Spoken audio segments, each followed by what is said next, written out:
नमस्कार, हिंदी पीडिया चैनल में एक बार फिर से आप सभी का अभिनंदन। आइए आज एक नए विषय के साथ आगे बढ़ते हैं। इस विषय से परीक्षाओं में लगातार प्रश्न पूछे जा रहे हैं और प्रायः हम गलत भी कर आते हैं। उससे बचने के लिए यह बहुत कोशिश के बाद एक अच्छा वीडियो लेकर प्रस्तुत हो रहे हैं। इसमें उन सभी प्रश्नों के उत्तर मिलेंगे जो परीक्षाओं में पूछे जाते हैं। इससे पहले हम आगे बढ़ें, अभी तक आप चैनल को सब्सक्राइब नहीं किए हैं तो प्लीज़ सब्सक्राइब कर लें, दोस्तों में शेयर करें। आज की प्रश्नोत्तरी का पहला प्रश्न है, किसकी भाषा को टकसाली भाषा कहा गया है? सदल मिश्र, सदासुख लाल जी, लल्लू लाल जी, इंसा अल्लाह खां। 4 विकल्प हैं। इन 4 विकल्प में टकसाली भाषा की बात की जाए तो लल्लू लाल की रचना को टकसाली भाषा कहा गया है। लल्लू लाल जी की भाषा को टकसाली भाषा कहा गया है। अगले प्रश्न पर चलते हैं। काव्य प्रकाश के रचनाकार कौन है? राजशेखर, विश्वनाथ, दंडी, मम्मट। यहाँ पर भी 4 विकल्प दिए गए हैं, जिसमें से आपका सही विकल्प है मम्मट काव्य प्रकाश के रचनाकार हैं। मम्मट काव्य प्रकाश के रचनाकार माने जाते हैं। अगला प्रश्न है, कामायनी छायावाद का घोषणा पत्र है, किसने कहा है? मुक्तिबोध ने, पद्मलाल पुन्नालाल बख्शी ने, रामविलास शर्मा ने, रामचंद्र शुक्ल ने। तो यहाँ पर कामायनी को छायावाद का घोषणा पत्र किसने कहा है? इसका सही विकल्प है मुक्तिबोध ने कहा है। कामायनी छायावाद का घोषणा पत्र है, मुक्तिबोध ने कहा है। अगले प्रश्न पर चलते हैं। जब प्रसिद्ध अर्थ अथवा संकेतित अर्थबोध के मूल कारण उपलब्ध हों तब कौन सी शब्द शक्ति होती है? लक्षणा, अभिधा, व्यंजना, तात्पर्य। यहाँ पर आपका सही विकल्प होगा तब अभिधा होती है। अभिधा होती है। इसी तरह से अगले प्रश्न पर चलते हैं। अगला प्रश्न है, रस निष्पत्ति के प्रथम व्याख्याता आचार्य माने जाते हैं? भट्टनायक, श्रीभट्ट, भट्टलोल्लट, अभिनवगुप्त। यहाँ पर भी 4 विकल्प दिए गए हैं और 4 विकल्प में जो सही विकल्प है भट्टलोल्लट रस निष्पत्ति के प्रथम व्याख्याता आचार्य जो माने जाते हैं भट्टलोल्लट जी हैं। कौन है? भट्टलोल्लट जी। अगले प्रश्न पर चलते हैं।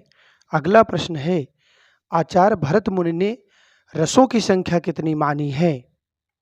10 रस, 7 रस, 9 रस, 8 रस। तो यहाँ पर भी 4 विकल्प आपके सामने हैं। इन विकल्पों में से सही विकल्प है 8 मानी है।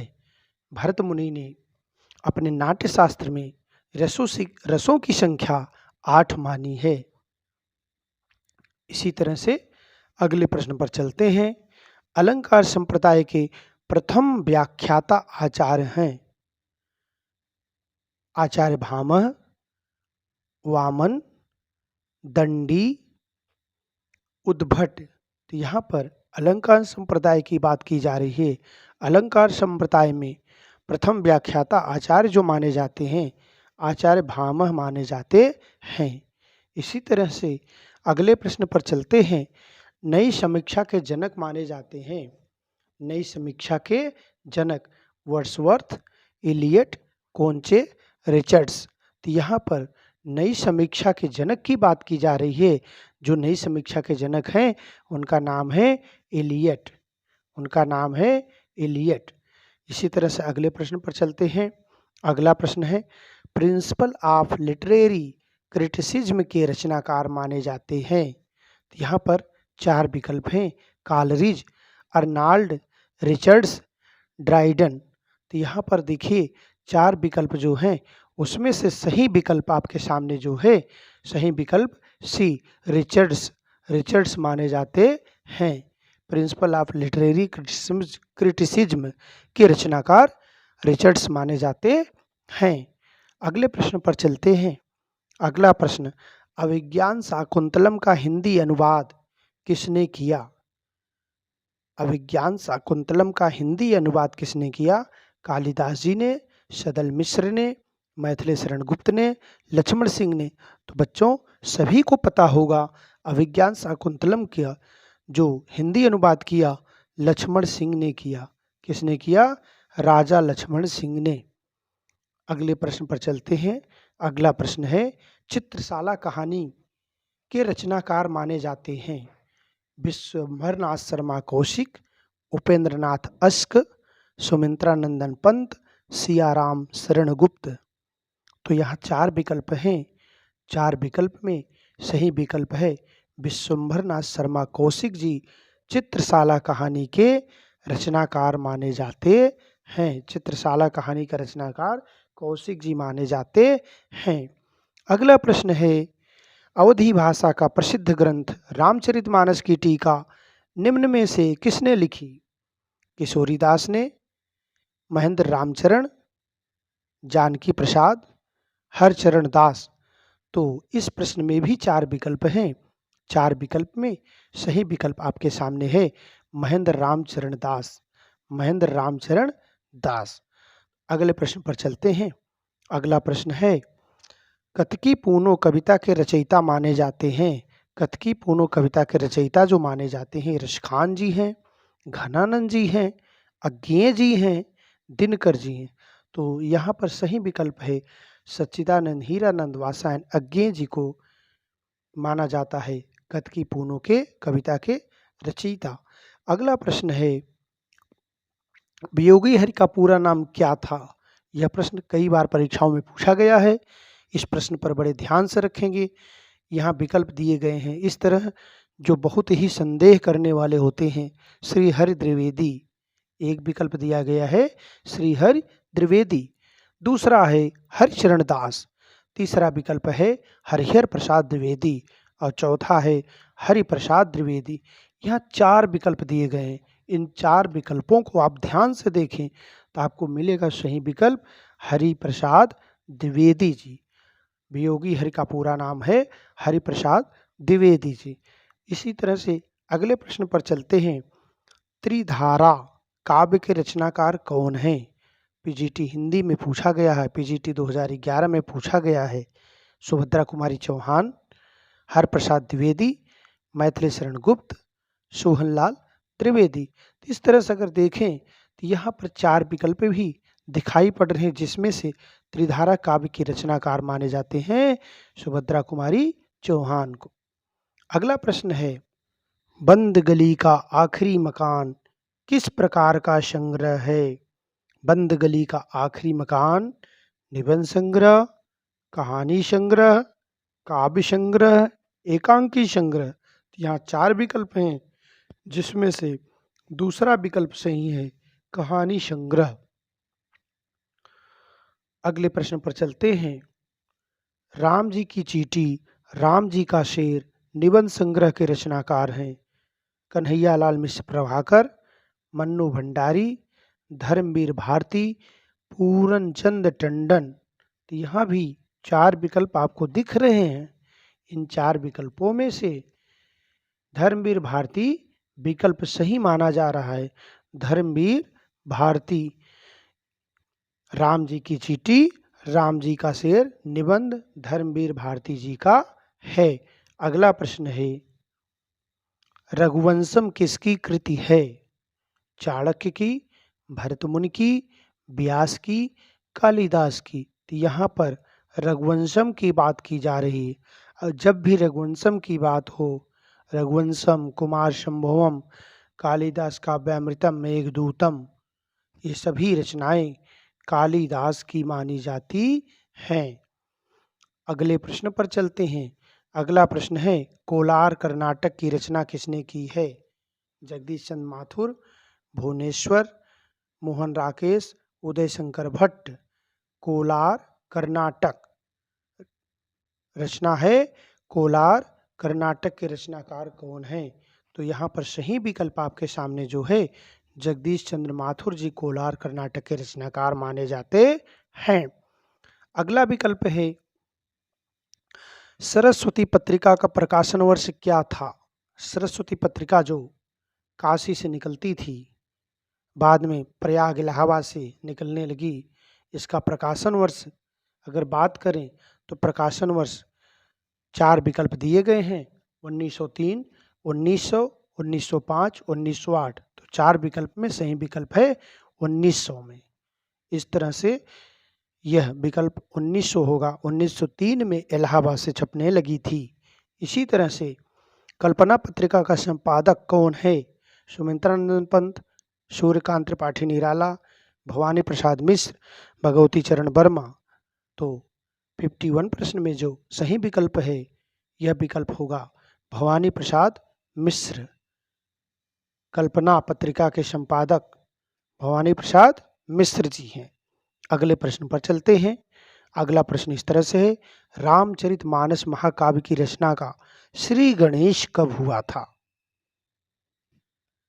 1500 ईस्वी में, 1590 ईस्वी में, 1600 ईस्वी में, 1574 ईस्वी में। 4 विकल्प दिए गए हैं जिसमें से चौथा विकल्प आपके सामने सही है। 1574 ईस्वी में श्री रामचरितमानस का महाकाव्य का श्री गणेश हुआ। अगले प्रश्न पर चलते हैं। अगला प्रश्न है, बया का घोषला आंचलिक उपन्यास के रचनाकार हैं। बया का घोषला, तो 4 विकल्प यहाँ भी दिए गए हैं, माखनलाल चतुर्वेदी, राम नरेश त्रिपाठी, सुमित्रानंदन पंत और चौथा ऑप्शन है उदय शंकर भट्ट। तो यहाँ बया का घोषला जो है उपन्यास के रचनाकार हैं माखनलाल चतुर्वेदी। कौन है? माखनलाल चतुर्वेदी। अगले प्रश्न पर चलते हैं। अगला प्रश्न है, इदन नमम रचना के रचनाकार हैं। यह परीक्षाओं में कई बार पूछा गया है। यह ऐसी रचना है जो देखने में लगती है संस्कृत की है, जबकि यह हिंदी की रचना है। इसके रचनाकार पूछे जा रहे हैं, तो आप ध्यान से इसे देखेंगे। राम नरेश त्रिपाठी, चतुरसेन शास्त्री, सच्चिदानंद हीरानंद वात्स्यायन, पद्मलाल पुन्नालाल बख्शी। तो यहाँ पर सही विकल्प आपके सामने जो है चतुरसेन शास्त्री जी हैं, चतुरसेन शास्त्री जी। अगले प्रश्न पर चलते हैं।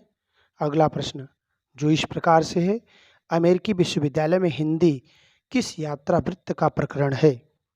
ठेले पर हिमालय, चीणों पर चांदनी, अप्रवासी की यात्राएं, मेरी यूरोप यात्रा। तो यहाँ पर अमेरिकी विश्वविद्यालय में हिंदी किस यात्रा वृत्त का प्रकरण माना जा रहा है? तो प्रकरण की बात अगर की जा रही है तो प्रकरण होगा अप्रवासी की यात्राएं, अप्रवासी की यात्राएं। अगले प्रश्न पर चलते हैं। अगला प्रश्न है, सन 42 के संस्मरण किसकी रचना है? सन 42 के संस्मरण विष्णु प्रभाकर, रामधारी सिंह दिनकर, मैथिली शरण गुप्त, श्री राम शर्मा। 4 विकल्प दिए गए हैं जिसमें से चारों विकल्प में सही विकल्प आपके सामने है डी ऑप्शन, श्री राम शर्मा। सन 42 के संस्मरण श्री राम शर्मा जी के हैं। अगले प्रश्न पर चलते हैं। अगला प्रश्न है, 10 द्वार से सोपान तक, 10 द्वार से सोपान तक आत्मकथा के लेखक हैं हरिवंश राय बच्चन, रामविलास शर्मा, लोचन प्रसाद पांडे, यशपाल। तो इसमें सही विकल्प है 10 द्वार से सोपान तक। यह आत्मकथा है, किसका है? हरिवंश राय बच्चन का, हरिवंश राय बच्चन का। तो इसी तरह से अगली रचना है चित्ररेखा, किस कवि की रचना है? कुतुबन की, जायसी की, उस्मान की, मंझन की। चित्ररेखा की बात की जाए तो चित्ररेखा जो है जायसी की रचना है, जायसी की रचना। अगर चित्रलेखा पूछा जाता तो भगवती चरण वर्मा हो जाता। इस तरह से अगले प्रश्न पर चलते हैं। अगला प्रश्न है, बुद्धू का कांटा कहानी के लेखक कौन हैं? माखनलाल चतुर्वेदी, भगवती चरण वर्मा, चंद्रधर शर्मा गुलेरी, वृंदावन लाल वर्मा। 4 विकल्प दिए गए हैं। इसमें सही विकल्प है कि माखनलाल चतुर्वेदी, भगवती चरण वर्मा, चंद्रधर शर्मा गुलेरी, वृंदावन लाल वर्मा। तो इसमें 4 विकल्पों में से एक विकल्प सही माना जा रहा है, जो सी विकल्प है, चंद्रधर शर्मा गुलेरी, बुद्धू का काटा। अगले प्रश्न पर चलते हैं। अगला प्रश्न जो है, आग का दरिया, आग का दरिया किसकी रचना है? भीष्म साहनी की, कृष्णचंद्र की, इस्मत चुगताई की, कुर्रतुल एन हैदर की। तो इस तरह से 4 रचनाकार दिए गए हैं आग का दरिया। तो यह आग का दरिया की बात करें तो आग का दरिया जो रचना है कुर्रतुल एन हैदर की, कुर्रतुल एन हैदर की। इस तरह से अगले प्रश्न पर चलते हैं। अगला प्रश्न है, ध्वन्यालोक के रचनाकार कौन हैं? आनंदवर्धन, मम्मट, वामन, उद्भट। तो ध्वन्यालोक के रचनाकार जो माने गए हैं आनंदवर्धन जी हैं, आनंदवर्धन जी हैं। इसी तरह से आज की प्रश्नोत्तरी यहीं समाप्त करते हैं। आज की प्रश्नोत्तरी आपको कैसी लगी? प्रश्नोत्तरी अच्छी लगी हो तो वीडियो को लाइक करें, चैनल को सब्सक्राइब करें तथा दोस्तों में शेयर करें। इसी तरह से आपको अन्य प्रश्नोत्तरी भी मिलती रहेगी। आज के लिए इतना ही। धन्यवाद। जय हिंद, जय भारत।